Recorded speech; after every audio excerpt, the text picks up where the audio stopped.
to Every Day is a New Day. Kim O'Neill from KimO'NeillCoaching.com. We are live.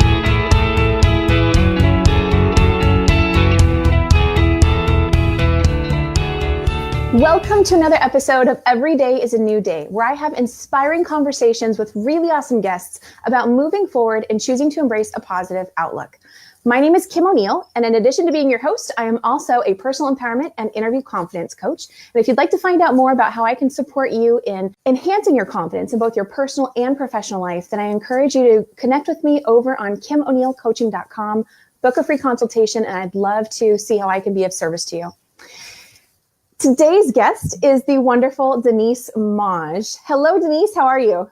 I'm so good. Thank you so much for having me on the show. And I just love your energy and everything the show is about. So thank you for having me as a guest.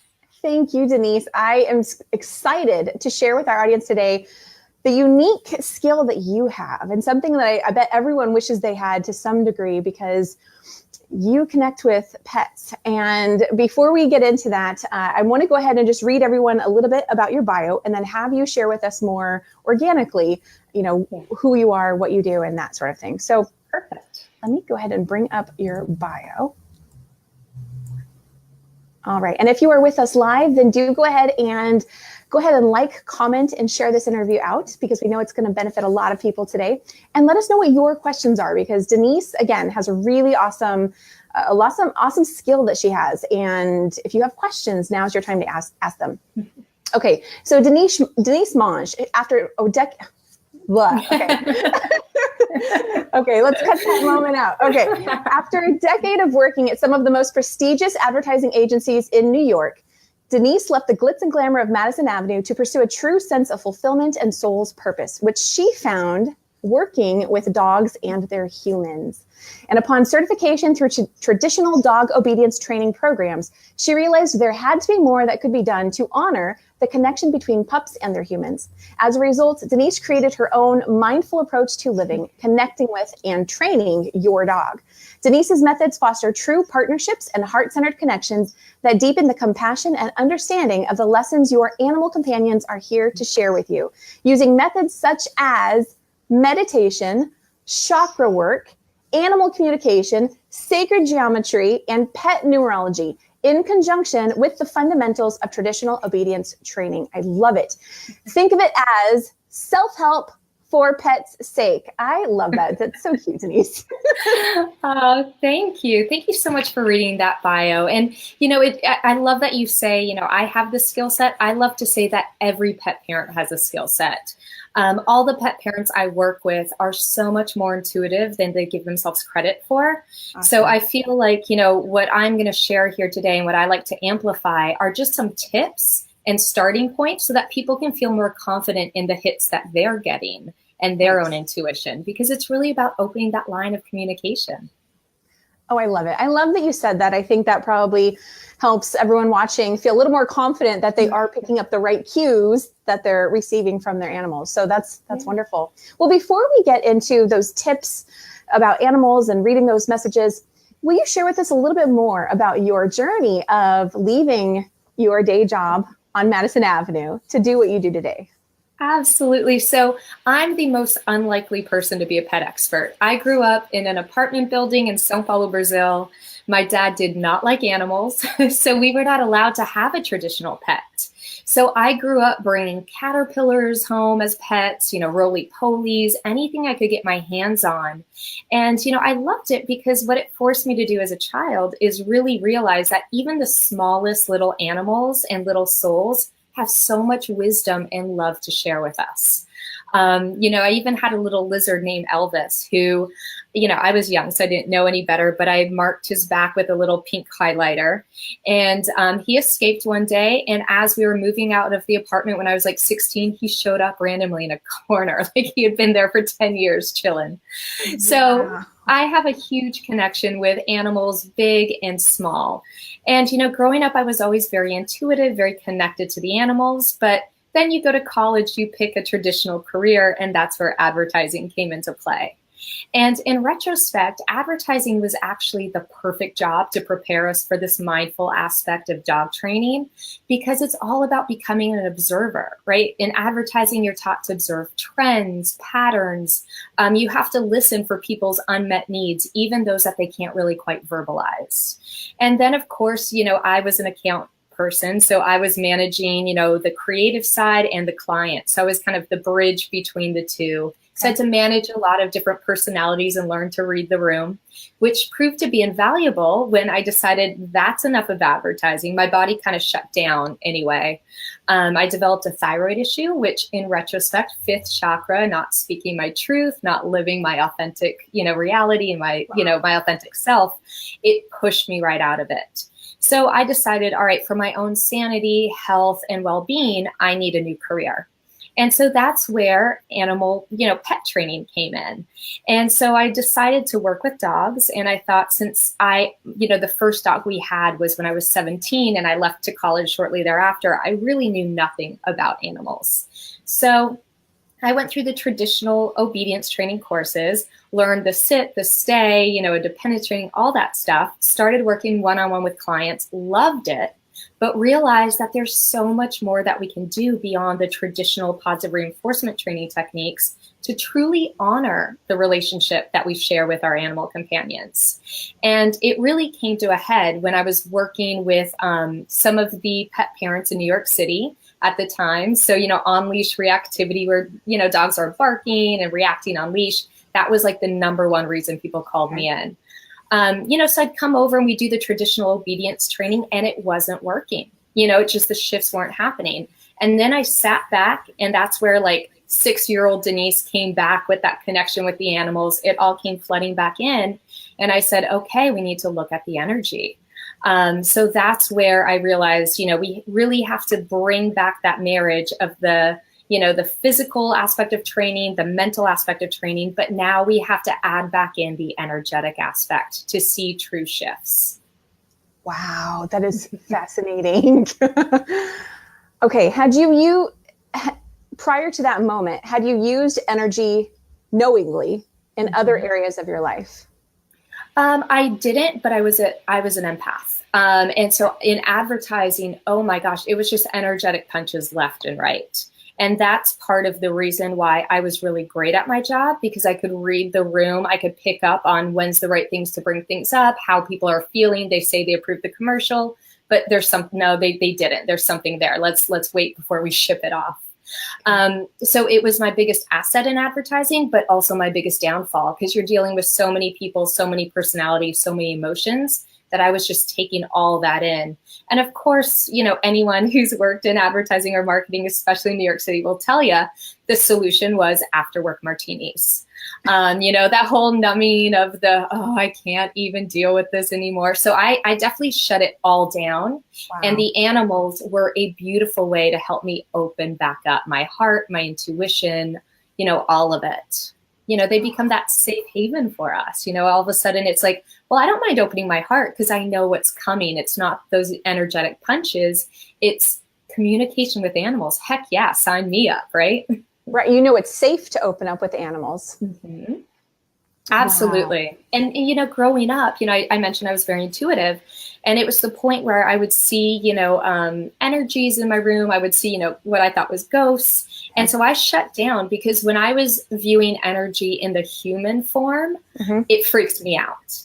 But when it's the animals, it's that easy entry back. And, since I've opened up to the animals, the human disembodied spirits have kind of tagged along as well. Okay. But I know they're coming through the animals, so it's safe. It still feels like an easy access point for me.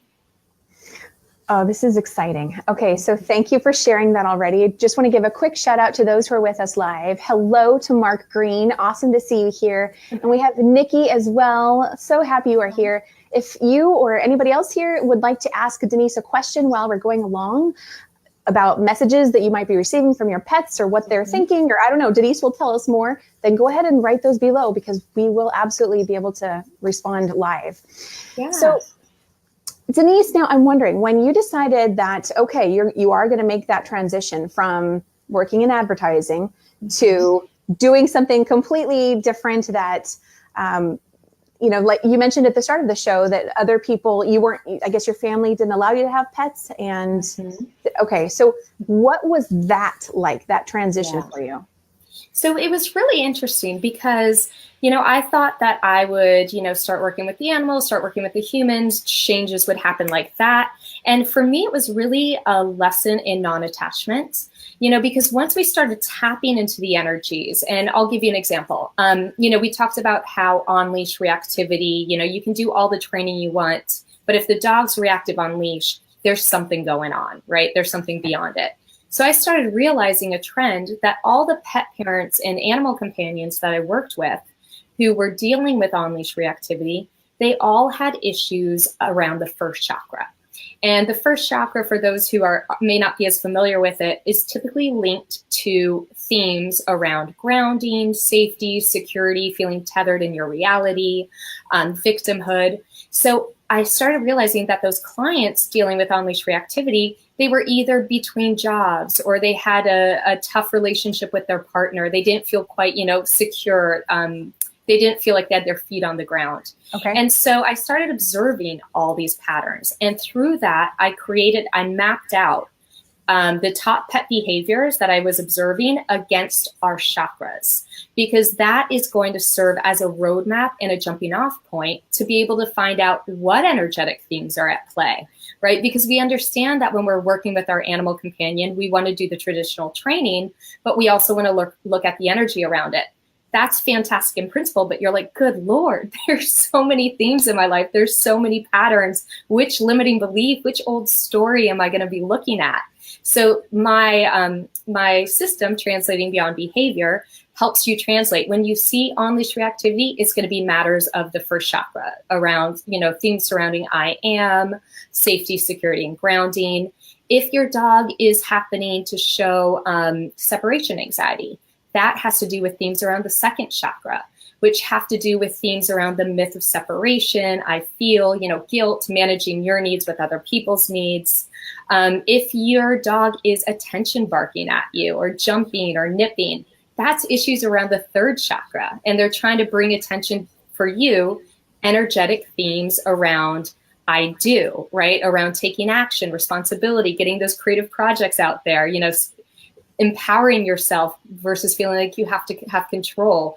And, you know, it goes on throughout the chakras, but those are a couple examples of how our animals' behaviors can really reflect bigger and deeper patterns going on in our lives. And did you have a pet, you know, right when you were making that transition, the career transition? Yeah. Did you have a pet at the time? I didn't, but I had the benefit of being able to work with so many different people and so many pets. And in retrospect, what I realized is it helped me become an observer. Because if I'm working with my own pet, I have my own emotional attachment to the issue. But if I can sit back and observe a relationship, you know, from a third party standpoint, it's a lot easier to pick up on those things. It's sort of like, you know, in advertising, we used to do qualitative research and focus groups, and we're behind that, you know, that mirror that people can't see through. It was just like that, but I was able to observe it and work through. Wow. Okay. I am looking at our comments here, and thank you so much. I see one from Mark. He's saying, my dog has a Facebook meme site for 2 years named Veteran Rescue Dogs. Love my dog. Do you know how to reduce rescue dog anxiety? That's a great question. Beautiful. First of all, that's amazing. I love that the meme site is named Veteran Rescue Dog, and I will be sure to look that up and friend it and share it on my page as well. And thank you if you are a veteran or just for honoring the veterans. I know we just had Veterans Day. Yes. And it was the 11-11-11 portal, which is so magical, which we can talk about as well if you're interested. But a lot of rescue dogs, especially dogs who have anxiety, those are matters rooted in the first chakra, right? So those issues of, feeling grounded, safe, secure, also abandonment issues with which a lot of the rescue dogs deal with. And also a lot of, veterans who have, my uncle's a veteran, he had PTSD and he has a service dog, but that feeling of feeling safe and grounded is something that they struggle with, upon returning. So what I always say is if we have any dog for any situation that has anxiety, especially if it's a rescue dog, From a 3D standpoint, from a traditional training standpoint, practice commands, teach them protocol, give them something to do. From a mental, energy standpoint, we want to expend that mental energy. So add into their routine, games of hide and go seek, puzzle toys. If you're creative, we all do the Amazon Prime. Put boxes with treats and their toys in it that they have to dig through and find things. That helps build their confidence. And then from an energetic standpoint, it's all about grounding. So the more that we can kind of ground within ourselves, whether it's picturing a column of light or just taking 4 deep breaths, inhale, hold it for 4 counts, exhale through your mouth, hold it for 4 counts, our breathing signals calm to them. Everything we do, our body language really exudes the energy that we're asking of them. Because if they're anxious, I'm like, come on, it's okay, it's fine, it's fine, it's fine. It's just going to escalate that anxiety. So sometimes if your dog is anxious, the best thing you can do is not say a word. Take a deep breath, ground, and just be with them. Say, I understand you're upset, buddy. I understand you're anxious. I gotcha. And then I like putting my hand on their heart and then on their the back of their rear, just above the tail. That helps bring them back into their body. And then I'm also a fan of leveraging crystals. Some dogs really respond well. For some, they don't really care, but red and black crystals will help. I actually have a line of pet pendants I created just because I saw so many rescue dogs so anxious. And I kept I kept saying, like, put a red crystal on your pet, put a red crystal. They're like, how? So I created some pendants to resolve that issue once and for all. So there's a few different things you can try, but you always want to make sure you're marrying, traditional training with, mental management as well as the energy. It's that trifecta. I love that. Okay, so tell us a little bit more about those pendants. I imagine, do they attach to the collar?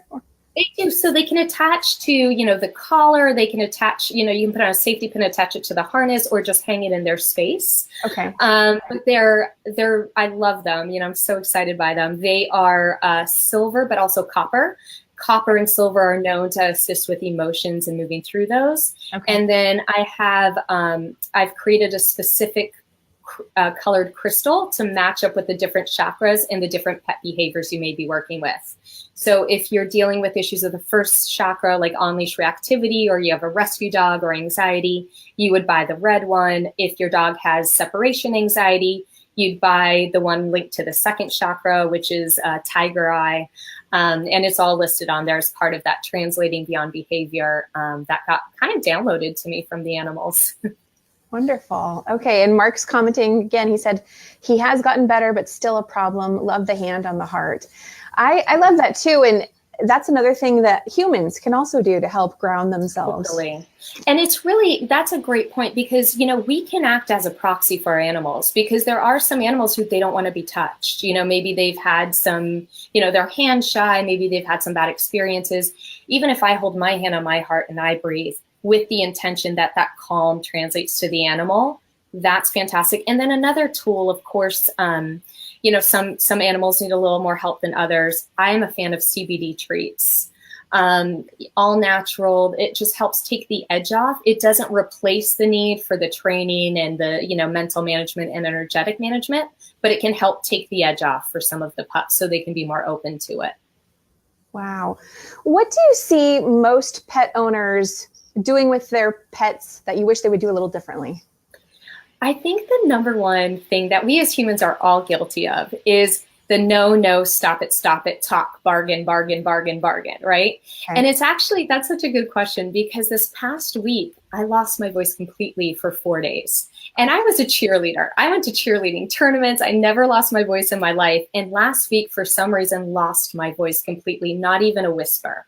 And I was still working with dogs. And it really reminded me how we overuse our words, our bargaining, our talking. It's really about, sometimes less is more. It's really about managing our energy, projecting the energy that we want to see of our dogs, modeling it for them, and working through them with, gestures and energetic messages.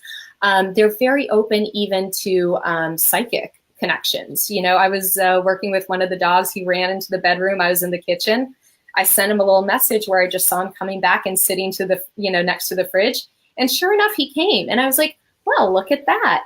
And so then I started playing with it, and I was like, okay, now sit to my right, now sit to my left. And he was kind of doing it, and I would give, visual cues. I'd look to my side, I'd look to this side, but he tuned in a lot more when I wasn't talking. Wow. Okay. I love that you brought that up, because as I was preparing for your interview, I found myself, I kept wanting to refer to you as a pet psychic. And then I was like, no, she doesn't actually say that. She's not a pet psychic. But would you say that you're a pet psychic? Or so what I say, some people call it that. Some people call it animal communicator. I call it intuitive, a pet intuitive. Okay. I do intuitive readings where I'm over the phone. We connect with the animal, and different animal communicators bring different things forth. Some animal communicators are like, all right, I'll connect in with your dog, and they're telling me they like the this ball over that toy, or they want to go to the park 5 times a week. And then there's other animal communicators who are medical intuitives, and they'll tap in and they'll be like, okay, they have a problem in their right patella. This is how many, dosages of this herb that they need, and yada, yada, yada. For me, when I connect in with the animals, they always tend to bring up what's going on for their human, because our energies are enmeshed. Okay. So that's why I say it's, self-help for pet's sake. Because we go in, people contact me, they're like, my dog's really upset. I just want to check in to see what's going on. And then at the end of the reading, we've tapped into their, deceased stepmother, and, things going on at work for them, and all these kind of broader patterns that the animal wanted the human to know, because they're walking alongside us on this journey. And when we have better energy, we make better choices, we learn, so do they. Our energies are enmeshed. So, pet psychic, some people say that, but I like to say pet intuitive. Okay. I love that you answered that. Thank you for explaining that. How do you think, I'm just wondering if there's a pattern here, but how do you think pets choose their humans? Is it just humans choosing their pets, or are pets also choosing your humans? So you may have heard of soul contracts. It's just a notion, for anyone who might not be as familiar with it, is before we embody on this earth, we all have karmic lessons we want to learn. We all have soul contracts, right? So it's almost like we're standing in a gym and we're saying to our team, all right, in this lifetime, I have to learn themes around, balancing my needs with other people's needs, and, trusting my intuition more clearly. Someone else on your team will step up and be like, oh, I have similar things. You know what? I'm going to come down as your mom then. And then we're going to have a little struggle around our needs, and we'll have that karmic lesson. We'll both learn and grow from it. I think that animals join right in on that conversation, right? I think it's important to honor that animals are here not only to serve us or love us, that they also are in this ascension process. They have growth. They're raising the vibration of the planet. So they have lessons that they're learning alongside us. And that's really important, because a lot of people, once they realize the notion that, all right, my energy affects my animal companion's energy, or, my animal may be reacting to something that I haven't seen broadly in my life, it brings up guilt. Like, oh gosh, if only I were better, my animal wouldn't be suffering. That's not it at all. We're all learning alongside each other. I like to talk about it as, we're all doing a group project. We all read the same book. Instead of doing separate book reports, we're going to do a group project together. So no one's doing anything to anyone. We're just learning. We all had similar karmic lessons. And if you're ever interested in what those might be, that's where I bring in pet numerology as well. So I'll pull the numerology of the human's name and the pet's name, and I see the intersection. And then we can understand, motivations, tendencies, and the lessons that we're working on together. Okay. And so do you often work with people's pets in person, or can you work with them from a distance as well? So I've worked a lot more from a distance than in person these days, just because there aren't many people who are, dog trainers who understand the behavioral aspect and are also, pet intuitives or animal communicators or pet psychics. Usually it's either or. And I'm one of the few people who are on the forefront of merging the two. So I've had a lot of people from all over the world reach out to me because they can't find anyone in their community who does it all. So I connect remotely. I have dial-in numbers. You get recordings of our video together, of, intuitive readings together, which is a great way. That's where technology has really helped us out. That's awesome. Now, going back to, because I love how you're bringing in the energy of the dog and how important that is. I'm wondering, what are your thoughts about, like, I know there's a lot of, I don't have a pet, but I'm recalling, I know I've seen commercials and advertising for healthier dog foods. What are your thoughts about dogs eating more organic or all natural foods that they're putting out? So the first thing I tell pet parents, and I worked on Purina when I worked in advertising, that was one of the accounts I worked on. I always like to say, everybody would say, what's the best pet food out there? What do I need to give my pet? And I would say it depends on your dog. Just like us humans, some people tolerate certain foods, some don't. So as long as your dog is healthy, they're vital, your vet's happy with their weight and their, how their coat looks and everything. I don't care if you're feeding them Taco Bell and McDonald's, keep at it. Because these days dogs have so many allergies that it's really hard to find whether it's a kibble or a raw food diet or, whatever you decide that works for them. And I think that as pet parents, we're projecting a lot of guilt on ourselves to be like, but that's not the top food brand. And I want them to have the top food brand. It's kind of parallel of what I see with parents and their children these days. My sister has a 3-year-old and a 5-year-old. And good Lord, the pressure that they have to get their kids in the right activities, the right schools, over scheduling, all that stuff. We're kind of bringing that onto our pets a little. So I say, take a step back. If it's working for your animal companion's health, that's great. And listen to yourself. As a pet parent, you have amazing instincts. So if someone's telling you you have to go on a raw diet or you have to go on kibble and you feel, that doesn't feel right for my animal companion, trust yourself. Because part of the lesson that our animal companions are here teaching us right now in this point in reality is to trust our instincts, trust our knowing, trust our inner guidance. Wow. Okay, so just a reminder for those watching us live, if you have any questions you'd like to ask about your pet, about reading their energy, understanding their needs, what they might be trying to communicate to you, then please, by all means, go ahead and type those down below. We'd love to respond to them live. And I had another question and it just escaped me. Denise, do you mind if we go back to your personal story of? Yeah, okay. Sure. So I'd love to know, that's a huge leap to move from, right? To go from New York City advertising to something that in many ways, from the way I look at it, you created your own job, right? Like you said, there aren't very many people even doing this today. Yeah. So was there any element of that was scary or challenging? And how did you move through that, if so?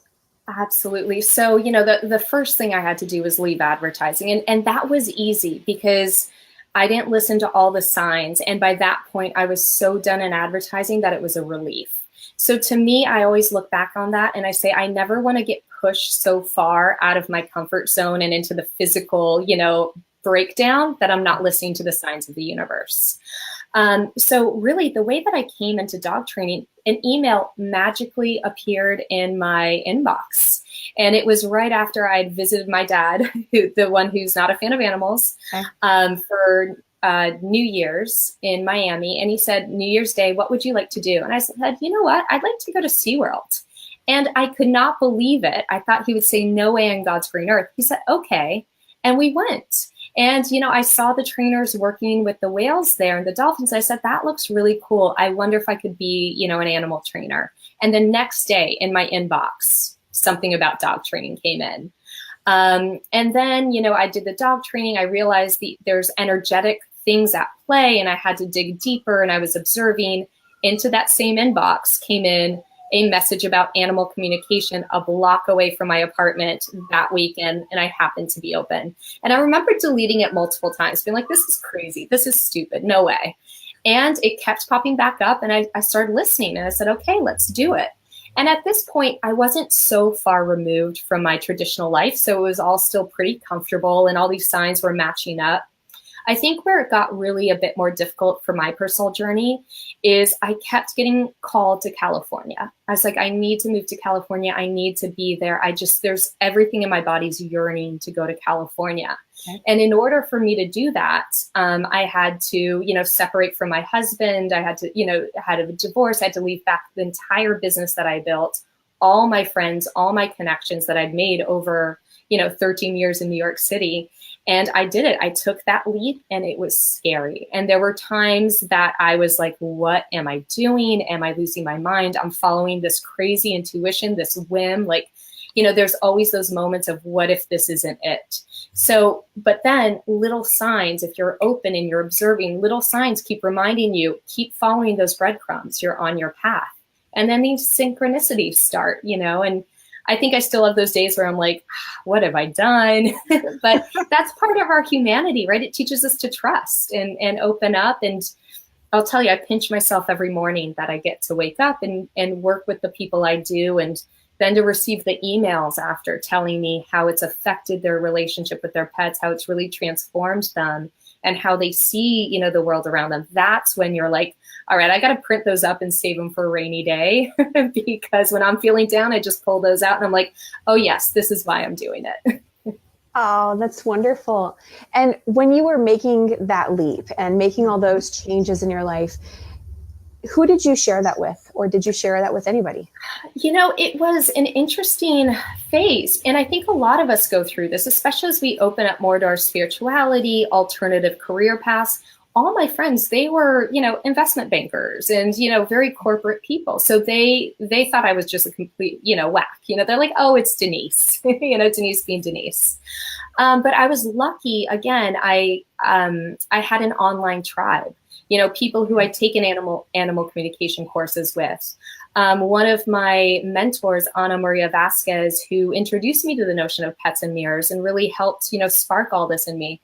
She has her own Facebook page where we could, just build off each other. There's so many wonderful podcasts, like your podcasts, that you can tap into and find inspiration. So for me, it was more just seeking that knowledge, and that kind of kept fueling me forward. Oh, that's wonderful. Denise, what do you think pet parents struggle with the most? So not necessarily what they don't know, but maybe they're trying to make those shifts and listen to their dog a little more, but maybe they feel like they're not quite hitting the mark. What does that look like? So I think what pet parents struggle the most with is a lot of times we'll get to the point where, they're self-aware. They realize, okay, number one, I realize my animal companion's reflecting something in my energy. Great. Number two, all right, we're doing the traditional training. It's not completely working. I'm a little frustrated. I'm human. I get it. I'm going to try to be compassionate with myself and with my animal. Check. I think the biggest hurdle then is shifting the way that we think. And this is what, the 11-11-11 portal is so great at helping us with. But it's about focusing our attention. All too often, we focus it on what we don't. I'm sick of my dog barking. I'm sick of my dog pulling on leash. I'm sick of this. I'm sick of that. Great. So we've established that. What do you want instead? Right? And so then it's not only about being attached to the visual of what you want, how you want it to physically manifest, but learning to tap more into the vibration we want to call in. Because if we're too attached at how we want it to look specifically, we make ourselves wrong and we get frustrated and we say, forget it all then, damn it all to hell. So it's really about holding on to those access points of joy. So if I'm walking a dog and he's pulling on leash or he's barking or I'm frustrated, I have an access point that I tap into that drops me right back into my heart, which is riding horses in Brazil growing up at our mountain house, surrounded by nature and eucalyptus trees. That moment the horse breaks into the gallop, wind is in your hair, and you're just at one with this animal, I can feel that in my body. That's what I call in. And I'm like, this is the vibration I want instead of the frustration. So it's really about identifying, the essence, the vibration of what's going on for you, the emotion, and then saying, okay, enough of that, and I'm going to replace it with this instead, rather than just focusing on, I don't want that anymore. I love that. So if you're out walking a dog and getting frustrated, it sounds like maybe just take a moment and pause and then connect back to that memory of that more desired feeling. Does that sound accurate? Exactly. Because as we clear through everything, and our animal companions help us do that in a beautiful way, we always need to replace it with something new. Otherwise, the old familiar creeps back in. And I think that's what a lot of us are learning to do. I know for me, it's something that I consciously have to do all the time. I know what I don't want. I know to let it go. You know, I know to physically release it, emotionally release it, energetically release it, but then we have to replace. And I think that's a great point too, that it's a constant thing to keep practicing. Do you have any recommendations or maybe any little things that you do to help you remember to switch back? Yeah. And so it's really about going into your heart. So especially when I'm working with animals, if I give my mind too much time to think about things, it's going to go back into my egoic human thinking of, I've done all this training. Like, what's happening? Come on, man. Why are you still doing this? I love singing.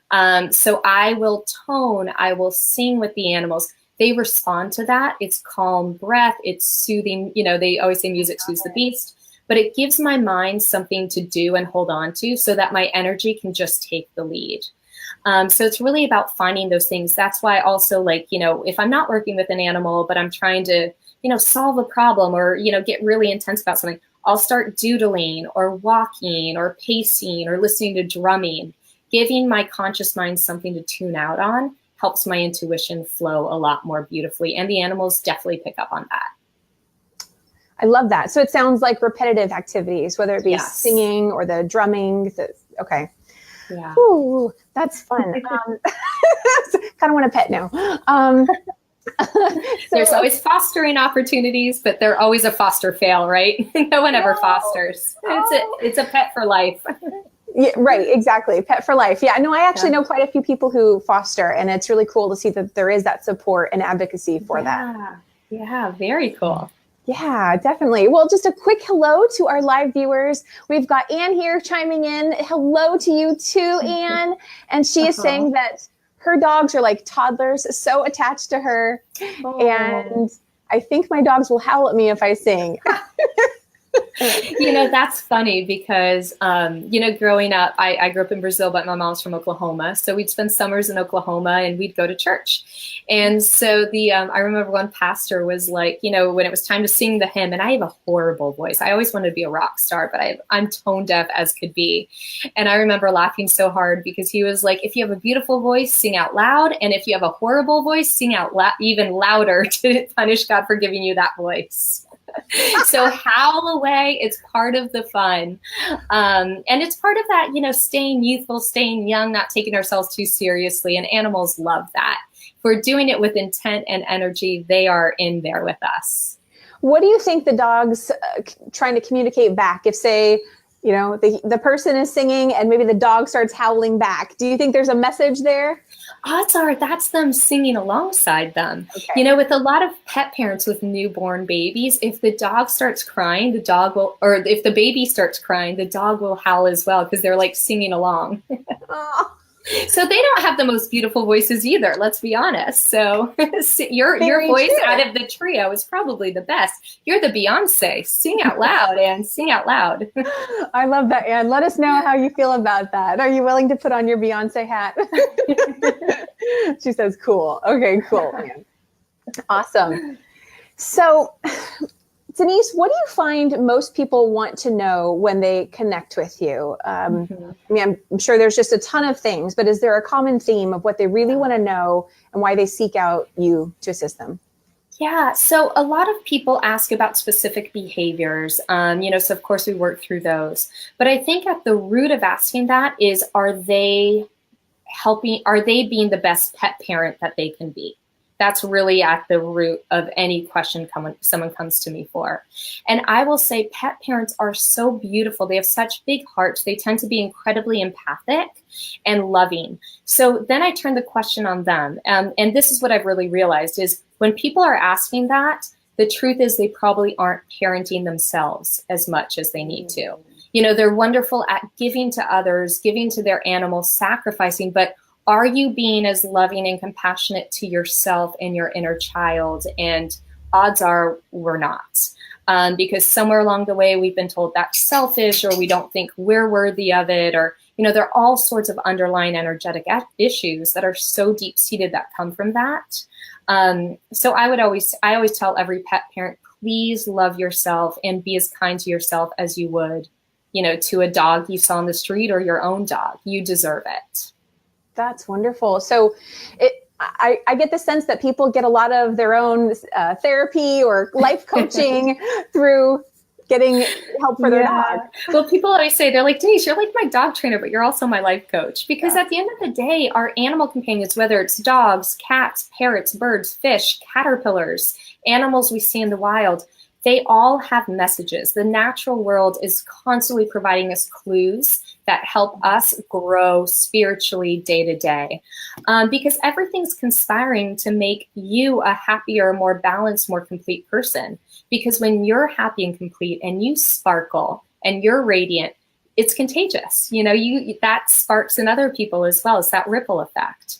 So, if you're not willing to, do the work and give yourself the time for yourself, do it for everyone else around you to be the best, sister, mother, husband, daughter, whatever you are. Spread that love, because when you show love to yourself, the world kind of reflects that back. Wonderful.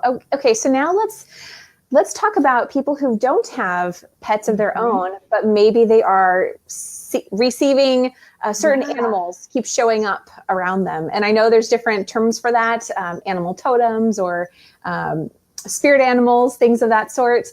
What are your thoughts about when that happens? So I'm actually a very visual person. So what I do is I link to each pet behavior a series of different things, right? So you have your pet's behavior and, that's linked to certain chakra, but chakras also are reflected in various different things. So that's why I love numerology. If you're seeing a repetition of ones, but you don't have an animal companion, that's still an opportunity to look at the themes of the first chakra. If you're seeing a lot of triangles out there, that's linked with the third chakra. So those are clues that you're seeing throughout your day to maybe step into your power. If the triangle is pointing upwards, that's a sign of, masculine energy. If it's pointing downwards, that's a sign of female energy. So as we start observing things a little more closely, and of course, animals popping up as well, whether it's, a chocolate bunny or an animal that you see, a hawk in the sky, you can always find the symbolism behind it that helps translate different themes that the universe is telling you you're ready to look at. Take a look at these themes, do the research, and that helps us become observers in our life and open up to our trusting ourselves and our intuition. Because what the universe really wants of us and what our pets want of us is for us to create a lexicon with the universe so that our guides, the universe, God, whatever energy you believe in, can communicate with you and give you signs. I love that. Well, now, if someone wants to work with you, are these one-off sessions, or do they work with you for extended periods of time? How does that work? So I have a few different options. If you're interested in learning more about animals as mirrors, but then you also have a pet and you're working on their, training behaviors, I offer an online course called Healing with Chakras. And it's a 7-week course. And each week we go through one chakra, the corresponding training for a corresponding pet behavior linked to that chakra. But we also go into that chakra's significance in numerology, sacred geometry, divine archetypes, all different ways to kind of visualize and identify the energy so that when you're going throughout your day, it's easier for you to become that observer. But you're still getting the energetic aspects of the training along with the practical. And then most people work with me, they want to do a pet reading. And actually this month, because it is, we're in November, we're in 11 year, if people are into numerology, it's a master number, 11. It's all about self-mastery, inspiration, getting messages more clearly. We also happen to be in the 11th month of the year, November, and we have tons of energetic portals with the 11, 11, 11, 11 that just happened. Right. We have a few more coming up, punctuated by another 11, 11, 11 on November 29th, 2018. So what I'm offering is a special price on my intuitive readings. It's a 30-minute reading if you use the promo code portal, like the energy portals. you get it for $56. So 5 plus 6 is 11. And it's usually $85, but $29 off that is $56. 5 plus 6 is 11. 2 plus 9 is 11. Look at the numerology behind that. Okay, what was the website again for that? Petprana.com. So pet and then Prana.com. There you go, petprana.com. Oh, thanks. There it is. Yeah. And that was actually a very interesting name that came to me. It's part of that, trusting the universe. Yeah. I was, in New York, I was Denise Mange dog training. And of course, now it encompasses the energy. So I realized I have to come up with something new. And I kept wanting to do like mindful pet or, something like that. And then all of a sudden I got this hit on Pet Prana and I kept getting this like sparkle in the corner of my eye. And I was like, oh, what's going on here? And I was like, no, nobody knows what Prana is. I don't even know what Prana is. But it kept coming and I kept getting this spark. I was like, all right, let me look this up. And so Prana means the energy connecting everything in the universe. I was like, okay, that's the name, Pet Prana. I love that you just explained that because moments ago I was actually thinking maybe I should ask her what prana means. And I was like, well, I kind of know. And I was like, okay, I'll let it go. Just forget it. But thank you because yes, were you wondering too? Now we all know. Awesome. Wonderful. Well, and Anne is saying she loves it. It sounds awesome and creative. And she had another comment here. Her last dog fought death a couple times. We had illness and sadness in the house. And I swear my dog took on all the negative energy and it turned into all her illnesses that she had. Wow. Okay. Pancreatitis, diabetes, blind, deaf, Lyme disease. Okay, bless her heart. So you're Anne, you are so intuitive. And the same way that our animals' behaviors can reflect energy blockages and old patterns in us, so can their physical manifestations. So, pancreatitis, that's the second chakra, right? That's the pancreas. So that has to do with balance between, guilt and sadness and happiness. But most importantly, it has to do with the myth of separation, which is around the second chakra. And the biggest myth of separation out there is that we're separated through death. And I'll be the first one to tell you, if you haven't heard it yet, oh my gosh, we still stay connected. I've worked with so many animals who've transitioned to the other side and are still so active in their humans' lives, but just in a different way.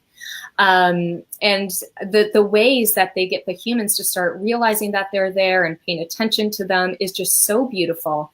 And it tends to happen towards the end of their lives, where they want you to start paying attention and spending a lot of time with them so that you can kind of calibrate to their energy, so that when they've transitioned, all of a sudden you're like, oh, I swear I felt them in the other room. That's them. Every time it's them. It's because you've been so calibrated because you spent so much time together. Wow. I love that. Yeah. Makes me wonder about pets I had when I was a kid. Yeah. And I work with a lot of people and we go back to those childhood pets, and it's neat because especially in a household, the pet can represent different things to different people. They're so multidimensional.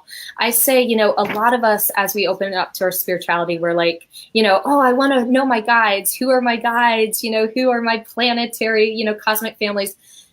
Our animal companions are the cutest little furry guides we can have. They are giving us so much feedback. They help us open so deeply to our intuition, and they just help us remember who we are. Because at the end of the day, we're multidimensional beings. We're beautiful. We're multifaceted. And, if we could look at ourselves through their eyes, it would be a lot easier for us to show compassion to ourselves and those around us. Absolutely. Oh, I love it. Well, we are nearing the end of today's interview. If you still have any last minute questions, feel free to type those in. We'd love to check those out. But as we wind down, Denise, are there any, final words that you'd like to leave today's audience with? You shared so much, so thank you already. Yeah. But is there anything we haven't touched on that you would like the audience to? Yeah, I think, there's something I always like to say during interviews because, a lot of people are animal lovers, but like you and I might not actually have pets. So even though we don't have pets, there's still things we can do on behalf of the animals. So even things like, if you've noticed in our conversation, we don't say pet owners, we say pet parents, pet guardians. And the reason for that is those little shifts help create a shift in the energy, in the consciousness, so that we are more honoring of who they are and what they bring to our life. They are such intimate relationships with us that to say that we own them, just that feels really old Vanguard. And we're really walking into this new energy where we can no longer separate, traditional training from the energetic. And we're coming into a place of collaboration. We're realizing that dominance is no longer the way with our animals. It's honoring them, honoring their lessons and their paths, and finding a collaborative way where we, of course, can, cohabitate in a safe way that makes sense for everyone, but we're still holding them in the regard that they deserve. Is there any one thing that you notice pretty much all pets love? They love it when we love ourselves and when we give them boundaries. They are begging for boundaries because they're the best dress rehearsal for us to learn healthy boundaries with other people in our lives, because they know that, we know they love us. There's nothing they're going to do that is going to push them away. So we can practice setting healthy boundaries with them as dress rehearsals for other people. And actually, if people want to go to my website, petprana.com, there's an icon that says, "Have you heard my interview?" Click on it. And there's a PDF that is the top 7 things the animals want you to know. It's just based on all these readings. I've gotten some consistent messages and I've consolidated them into PDF with cute images of animals. And it's just a really lighthearted, fun read. And I think anyone who's a pet lover would enjoy it. It's just a thank you. That sounds fun. I want to check that out. Okay, wonderful. And it looks like, let's see here. What is Trisha? Hello, Trisha. Thank you for being here. She says, I am working on creating a more healthy daily routine for myself. The routines are difficult for me to adhere to. Is this something Quincy needs? Will you ask Quincy how important it is for him to have this solid routine? I'm imagining Quincy is a pet at first, or? Yes, I know Trisha. She's very dear. And Quincy is her dog. And so Trisha, let me just drop in here. So part of what Quincy is doing is he's creating a little bit more of a routine for you. And of course, with dogs, those daily walks are really helpful. But he's also showing me different routines, like walking along your living room, walking in a square, pacing, doing mantras and chanting, because part of it is, I know we both share low energy. Part of it is moving around the energy. When we're extra fatigued, the thought of going on a long walk is really overwhelming. So he's saying, keep those routines. They're part of the way to keep the energy moving when we feel, we're stagnating in them, because when we just stop altogether, we stagnate. So even if there's small, little, tiny routines that seem insignificant, he's really encouraging you. He needs that. He needs that for you as well, because when you move your energies, he doesn't have to move as much. Sending you guys so much love, so much love. Oh, that was fun. Thank you, Denise. That was awesome. That was wonderful. So thank you for asking that, Trisha. Let us know if you have any other added comments to that.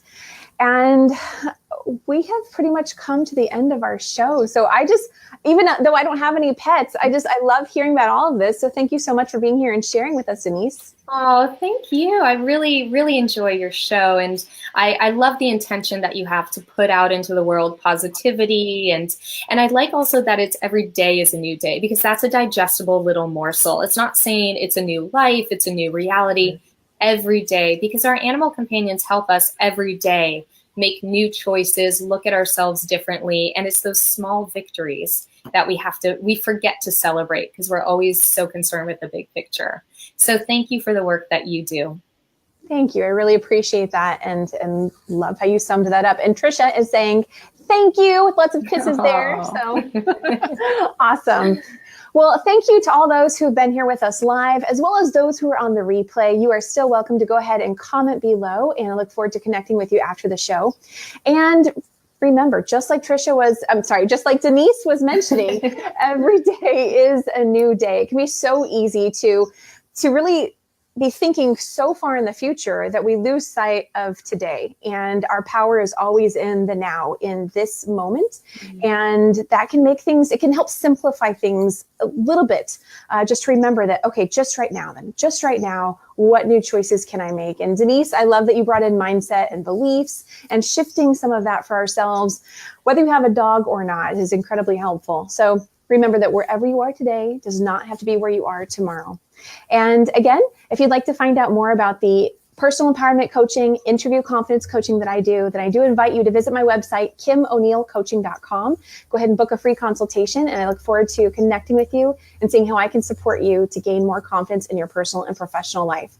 To find out about future episodes of the Every Day is a New Day show, there are only a few more for 2018 on the calendar. You can go to my Facebook page at Kim O'Neill Coaching, and that's the Every Day is a New Day show and coaching page. Click on the events tab and you'll see who's coming up next as I'm working on some new things for 2019. And with that said, I hope you have a fantastic rest of your day. Thank you for being here. We'll see you next time. Bye for now.